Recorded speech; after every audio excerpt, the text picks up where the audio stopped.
വേദിയിലിരിക്കുന്ന ബഹുമാന്യരെ,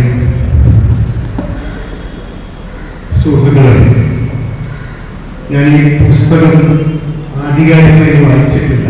അപ്പം അതിനെക്കുറിച്ച് കൂടുതലായിട്ട് ഷാഫി സാറെ ഒന്നും പറയുന്നില്ല. തീർച്ചയായിട്ടും ഷാഫി സാർ എന്നെ വിളിക്കുമ്പോൾ ഒന്നുകൂടെ വായിച്ചിട്ട് അതിനെക്കുറിച്ചുള്ള കമൻറ്റുകൾ പറയാമെന്നുള്ളത് ഉറപ്പിക്കും.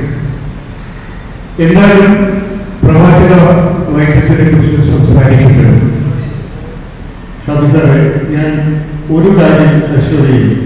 ഞാൻ 2 യൂണിവേഴ്സിറ്റിയുടെ വൈസ് ചാൻസലറാണ്. ഓക്കെ, അപ്പോൾ ആ യൂണിവേഴ്സിറ്റിയായിട്ട് ടൈപ്പ് ചെയ്യാനുള്ള പ്രവർത്തനങ്ങൾ ചെയ്യാം. അത് കേരളത്തിലുള്ള ഇന്ത്യയിലുള്ള വിദേശ രാജ്യത്തിലാണ് 2 യൂണിവേഴ്സിറ്റിയുടെ, അതുപോലെ തന്നെ UK-യിലുള്ള ഒരു ഇൻസ്റ്റിറ്റ്യൂഷന്റെ ചാൻസലർ കൂടിയാണ് ഞാൻ.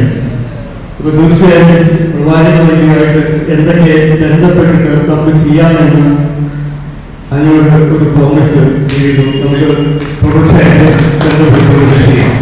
ബേസിക്കലി ഞാനൊരു മനഃശാസ്ത്രജ്ഞനാണ്, സൈക്കോളജിസ്റ്റാണ്, ഒരു അധ്യാപകൻ കൂടിയാണ്. ഈ